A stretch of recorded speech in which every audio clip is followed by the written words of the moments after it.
ஆளுநர் என்கிற பதவி தமிழ்நாட்டிற்கு தேவையில்லை. ஆளுநர் என்கிற பொறுப்பு தேவையில்லை. இன்றைக்கு உட்கார்ந்து இருக்கிறார் RSS ரவி, அவருடைய ட்விட்டர் பக்கத்தினுடைய முகப்பில் போய் பாருங்கள். டிராவிடியன் ஐடியாலஜி இஸ் டெட், செத்து போனது திராவிடம் என்று பதிவேற்றிருக்கிறார். இங்க இருக்கிறவர்கள் யாரேனும் இதை ஏற்றுக்கொள்வோமா? ஏற்றுக்கொள்ள முடியுமா? உங்கள் கருத்துக்கு விடுகிறேன். நாம் எப்படியெல்லாம் அடக்குமுறைக்கு உள்ளாக்கப்படுகிறோம். நான் ஒரு மசோதாவை நிறுத்தி வைத்து விட்டால் அந்த மசோதா செத்து போனதற்கு சமம் என்று RSS ரவி இளம் IAS அதிகாரிடத்தில் பேசினார். ஒரு குடிசை தீப்பற்றி எரிகிறது. அந்த தீப்பற்றி எரிகிறதை பார்க்கிற போது மாட மாளிகையில் கூட கோபுரத்தில் இருக்கிற 8வது மாடியில் இருக்கிற சீமான் என்ன சொல்லுவான்? அங்கே பார், ஏதோ ஒன்று புகைந்து கொண்டிருக்கிறது என்று சொல்லுவான்.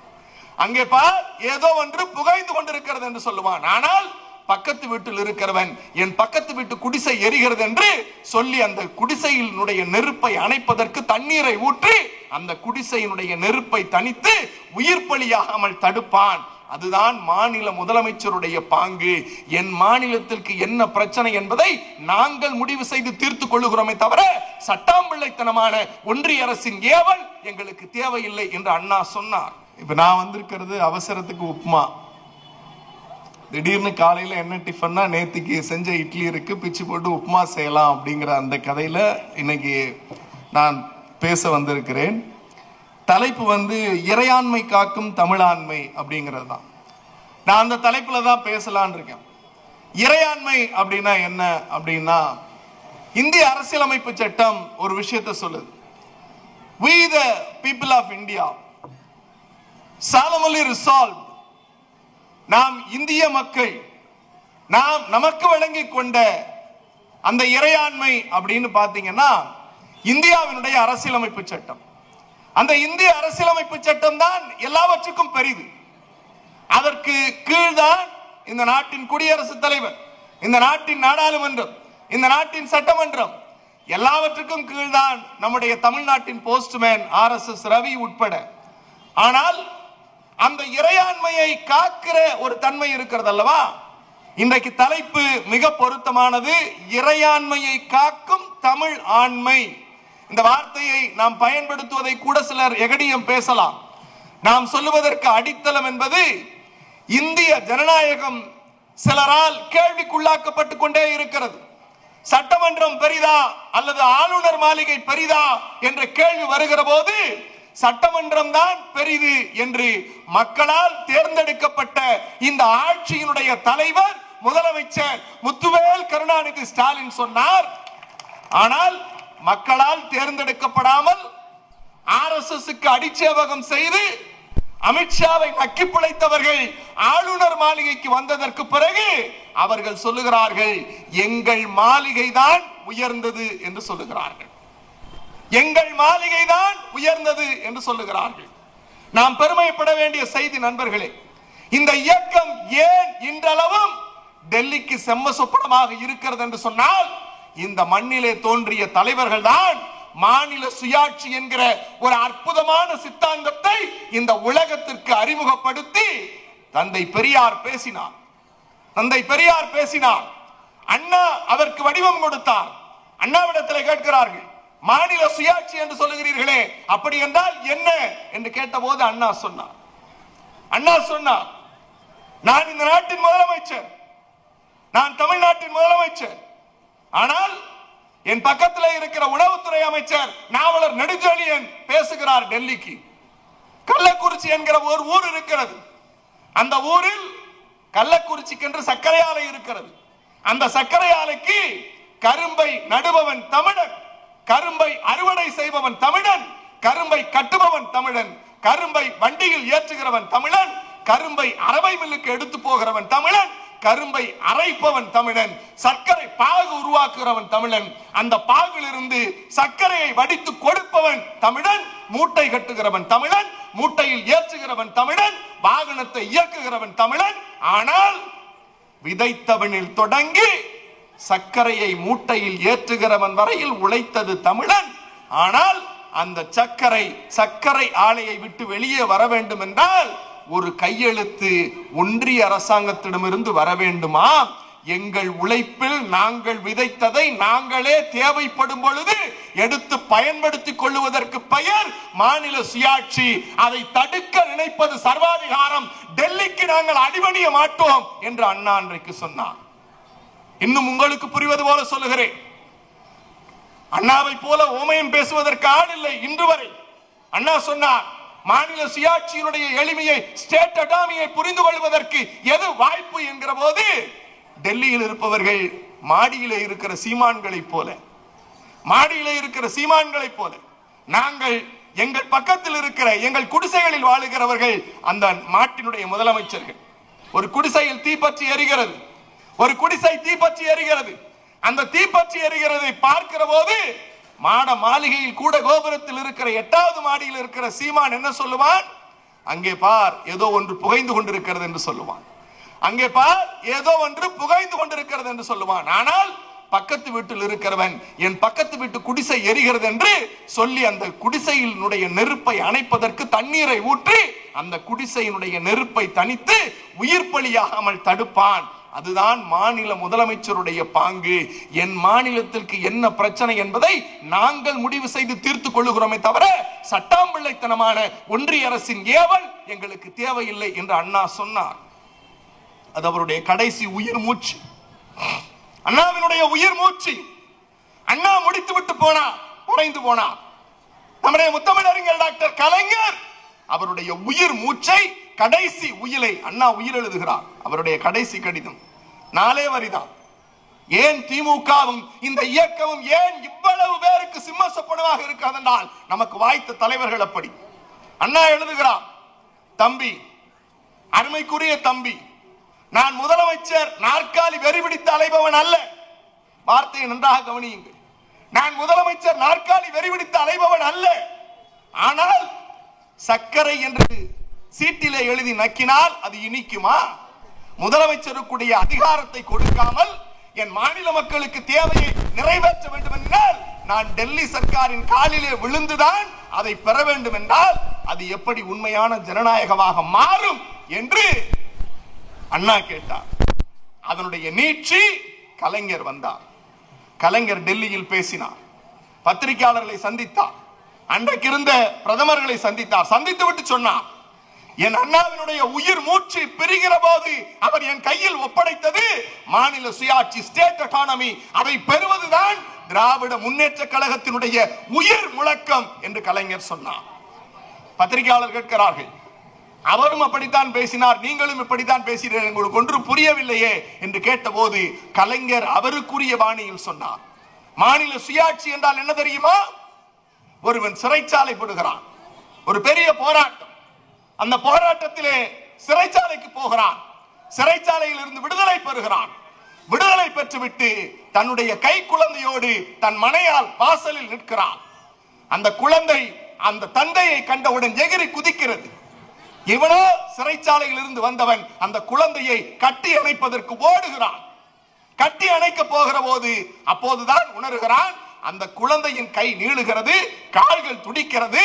ஆனால் என்னால் ஒரு பாதம் எடுத்து வைக்க முடியவில்லை, என் குழந்தையை கட்டி அணைக்க முடியவில்லை, ஏனென்றால் என் கால்களிலும் கைகளிலும் விலங்கு மாட்டப்பட்டிருக்கிறது என்றான். உங்களுக்கு புரிவது போல சொல்லுகிறேன், நான் விடுதலை பெற்று விட்டேன். அந்த விடுதலை என்பது என் கைகளிலும் கால்களிலும் விலங்கு போட்ட விடுதலையாக இருக்கிறது. ஆகவே ஒன்றிய அரசு நாங்கள் விடுதலை பெற்றிருக்கிறோம், மாநில சுயாட்சி என்பது ஒவ்வொரு முதலமைச்சருக்குமான உரிமை என்று கலைஞர் பேசினார். அவர்தான் வந்தபோது ராஜமன்னார் கமிட்டியை அமைத்தார். ராஜமன்னார் கமிட்டியை அமைத்தார். அந்த ராஜமன்னார் கமிட்டி சொன்னது மத்திய மாநில அரசுகளுடைய உறவுகள் குறித்து நாம் பேச வேண்டும் என்று.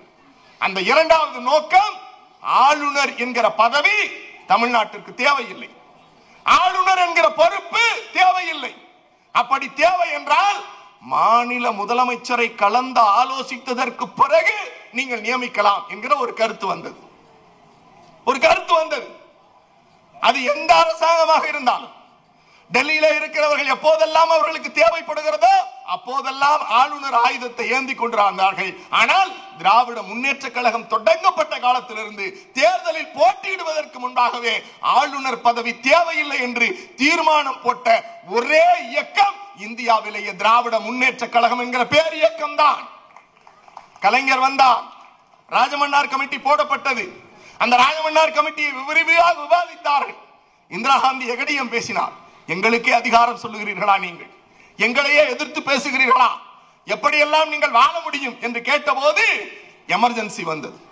எமர்ஜென்சி வந்தது. ஏன் கலைஞரும் திமுகவும் எமர்ஜென்சியில் கைகால் உடைக்கப்பட்டது என்றால் அதனுடைய நோக்கம் நமக்கான உரிமை கேட்கப்பட்டது, மாநில சுயாட்சியை கேட்டபோது. அப்படி கேட்டபோது ஒரே ஒரு கடிதம் வந்தது. ஒரே ஒரு கடிதம் இந்திரா காந்தி இடத்திலிருந்து கலைஞருக்கு வந்தது. ஒரே ஒரு கடிதத்தை கொடுத்து சொன்னார்கள், இதை நீங்கள் ஏற்றுக்கொள்ளுங்கள். இந்த கடிதத்தை ஏற்றுக்கொண்டால் நீங்கள் இன்னும் 3 ஆண்டு காலம் தேர்தலிலேயே நிற்காமல் முதலமைச்சர் ஆகலாம் என்று கலைஞரிடத்தில் பேரம் பேசினார்கள் அன்றைய இருந்த பிரதம மந்திரி. ஆனால் கலைஞர் சொன்னார், என்ன சொன்னார் தெரியுமா? இது சர்வாதிகாரத்திற்கான தொடக்க நாள். அப்படி ஒரு நொடி கூட இந்த சர்வாதிகாரத்தை ஏற்றுக்கொண்டு நாற்காலியில் நான் உட்கார்ந்தேன் என்று சொன்னால் நான் என் இயக்கத்திற்கும் என் இயக்கத்தின் தலைவர்களுக்கும் எனக்கும் என் சித்தாந்தத்திற்கும் நான் இழைக்கிற மிகப்பெரிய துரோகம், அந்த துரோகம் திமுகவின் இயக்க வரலாற்றில் கரும்புள்ளியாக மாறும். அப்படிப்பட்ட நாற்காலி எனக்கு தேவையில்லை என்று இந்திரா காந்தியை நோக்கி இது சர்வாதிகாரத்திற்கான தொடக்க நாள் என்று தலையங்கம் எழுதியவன் என் தலைவன், தமிழாண்மை படைத்த முத்தமிழறிஞர் டாக்டர் கலைஞர். நாம் பேசினோம், காலம் மாறிக்கொண்டே இருந்தது. ஆளுநர்கள் வந்தார்கள் போனார்கள். ஆனால் இன்றைக்கு இருக்கிற தலைவர் இருக்கிறார். நண்பர்களே, உங்களுக்கு ஒரு செய்தி சொல்லுகிறேன். இந்தியாவில் சட்டம் இயற்ற வேண்டும். நான் வழக்கறிஞர். சட்டம் இயற்ற வேண்டும் என்றால் மாநிலத்திற்கு என்று ஒரு அதிகாரம் இருக்கிறது, நாடாளுமன்றத்திற்கு ஒரு அதிகாரம் இருக்கிறது. சட்டமன்றத்தில் நீங்கள் சட்டம் இயற்றலாம். சட்ட மசோதா முன்வடிவாக ஆளுநருக்கு அனுப்ப வேண்டும். ஆளுநருக்கு இந்திய அரசியலமைப்பு சட்ட பிரிவு 200 கீழ் 4 வழிமுறைகள் தான். ஒன்று, ஏற்றுக்கொள்வது, திருப்பி அனுப்புவது, திருத்தம் கோருவது, குடியரசுத் தலைவருக்கு அனுப்புவது. இந்த 4 தவிர வேறொன்றும் அவருக்கு வாய்ப்பு இல்லை. இந்த 4 தவிர இந்த 4 குடியரசுத் தலைவர் கையெழுத்திட்டு, ஜனாதிபதி கையெழுத்திட்டு, பிறகு கெசட்ல வெளிவந்ததற்கு பிறகுதான் சட்டம் இயற்றப்படும். இதுதான் இந்திய அரசியலமைப்பு சட்டம். ஒரு மாநிலம் சட்டம் இயற்றுவதற்கான வழிமுறை என்று சட்டம் வகுத்திருக்கிறார்கள்.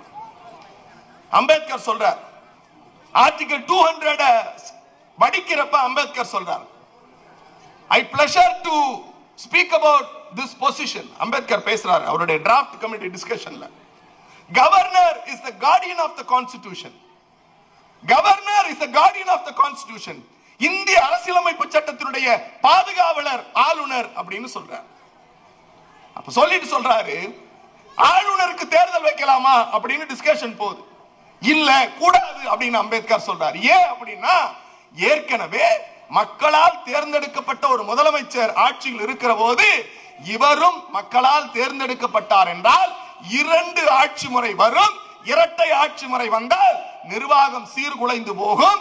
அந்த இடத்தில் உட்கார்வதற்கு யாரேனும், அம்பேத்கர் சொல்றார், புரட்சியாளர் பாபா சாஹேப் அம்பேத்கர் சொல்றார், சட்டத்தை யாராவது இந்தியாவினுடைய அரசியலமைப்பு சட்டத்தினுடைய பாதுகாவலர் என்று ஏன் ஆளுநரை சொல்லுகிறோம் என்றால், நீங்கள் யாரேனும் இந்திய அரசியலமைப்பு சட்டத்துக்கு உட்படாமல் சட்டம் இயற்றினால், அல்லது இந்திய அரசியலமைப்புக்கு உட்படாமல் யாரேனும் தவறு இழைத்தால், அல்லது இந்திய அரசியலமைப்பு சட்டத்தை யாரேனும் அவமதித்தால், அல்லது இந்திய அரசியலமைப்பு சட்டத்தை யாரேனும் பின்பற்றவில்லை என்றால் அவர்களை வழிமுறைப்படுத்துவது, நெறிமுறைப்படுத்துவது ஆளுநரின் வேலையாக இருக்க வேண்டுமே தவிர அவருக்கென்று எந்த சொந்த கருத்தும் கூடாது. There is no any personal opinion for the governor என்று முடிக்கிறார். இன்றைக்கு உட்கார்ந்து இருக்கிறார் RSS ரவி. அவருடைய ட்விட்டர் பக்கத்தினுடைய முகப்பில் போய் பாருங்கள். டிராவிடியன் ஐடியாலஜி இஸ் டெட், செத்துப்போனது திராவிடம் என்று பதிவேற்று இருக்கிறார். இங்க இருக்கிறவர்கள் யாரேனும் இதை ஏற்றுக்கொள்வோமா? ஏற்றுக்கொள்ள முடியுமா? உங்கள் கருத்துக்கு விடுகிறேன். நாம் எப்படி எல்லாம் அடக்குமுறைக்கு உள்ளாக்கப்படுகிறோம். சட்டம் இயற்றினோம். இங்க உட்கார்ந்து இருக்கிறவருடைய மாண்புமிகு அமைச்சர் அவர்கள் எல்லோரும் சட்ட மசோதாவை ஆளுநர் மாளிகைக்கு அனுப்பினார்கள். ஆளுநர் என்ன செய்தார் தெரியுமா? தன் நாற்காலிக்கு கீழே போட்டு படுத்து உறங்கி கொண்டிருந்தார். படுத்து உறங்குவது என்பது அவருடைய வெறுப்புரிமை இல்லை. நாம் ஒரு முறை சொன்னோம், 2 முறை சொன்னோம், 3 முறை சொன்னோம். நான் ஒரு மசோதாவை நிறுத்தி வைத்து விட்டால் அந்த மசோதா செத்து போனதற்கு சமம் என்று RSS ரவி இளம் IAS அதிகாரிடத்தில் பேசினார். இளம் IAS அதிகாரிடத்தில் பேசினார். நாம் அப்போது விவாதத்தில் சொன்னோம், உமக்கு அந்த அதிகாரம் கிடையாது. இந்திய அரசியலமைப்பு சட்டத்தை பாதுகாப்பதுதான் உமக்கு வேலையை தவிர அதை சீர்குலைப்பது அல்ல. You have to run on the battle. நீங்க வட்டத்தை விட்டு வெளியில போக முடியாதுன்னு நாம் சொன்னோம். அவர் கேட்கவில்லை. அண்ணா சுயாட்சி பேசினார். கலைஞர் ஆணையம் அமைத்தார். நம்முடைய அவரின் 2 வடிவமாக இருக்கிற நம்முடைய முதலமைச்சர் முத்துவேல் கருணாநிதி ஸ்டாலின் இறையாண்மையை காக்கும் தமிழாண்மை என்று சொன்னோமே, உச்ச நீதிமன்றத்தில் வழக்கு போனது. வழக்கு போன போது வழக்கம் போல சங்கி கூட்டம் சொன்னது, நாங்கள் தான் வெற்றி பெற போறோம் என்று சொன்னார்கள். நாங்கள் வெற்றி பெறுவோம் என்று சொன்னார்கள். நல்ல வேளை சில இடங்களில் நமக்கு நம்பிக்கை கீற்று பிறக்கிறது. உச்ச நீதிமன்றத்தில் அந்த நம்பிக்கை கீற்று பிறந்தது. நீங்கள் பொதுமக்கள் தெரிந்து கொள்ள வேண்டும், எப்படிப்பட்ட ஒரு தலைவரின் கீழ் நாம் வாழுகிறோம் என்று. எப்படிப்பட்ட தலைவரின் கீழ் நாம் வாழுகிறோம் என்பதை நீங்கள் தெரிந்து கொள்ள வேண்டும். உச்ச நீதிமன்றத்துக்கு வழக்கு போனது. அப்படி வழக்கு போன போது உச்ச நீதிமன்றத்தில் நெடுநாட்கள் விவாதம் நடந்தது. பெரிய பெரிய மூத்த வழக்கறிஞர்கள் வாதாடினார்கள். என்னுடைய மூத்த வழக்கறிஞர் வில்சன் கூட வாதாடினார்.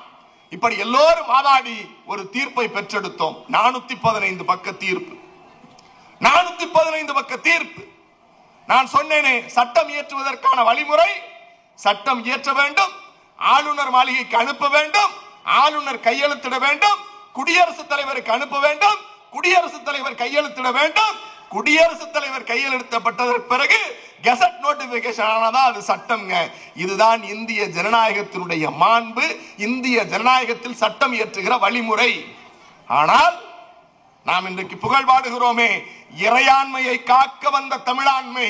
நாம் சட்டம் இயற்றினோம், ஆளுநருக்கு அனுப்பினோம், அவர் திருப்பி அனுப்பவில்லை, தூங்கிக் கொண்டிருந்தார். குடியரசுத் தலைவர் கையெழுத்திடவில்லை, கெசட் நோட்டிபிகேஷன் வரல.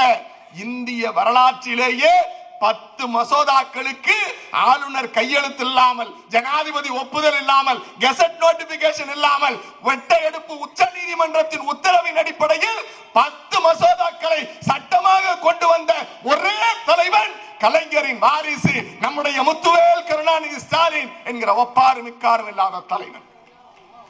இந்த அதிசயம் வேறு எந்த மாநிலத்திலும் நடக்காது. இந்த அதிசயம் வேறு எந்த மாநிலத்திலும் நடக்காது. அப்படி காட்டிய நம்முடைய தலைவரின் பிறந்த நாள் விழாவை கொண்டாடுவோம். மாண்புமிகு அமைச்சர் அண்ணன் செயல்பாபு அவர்கள் வந்துவிட்டார். நன்றி, வணக்கம்.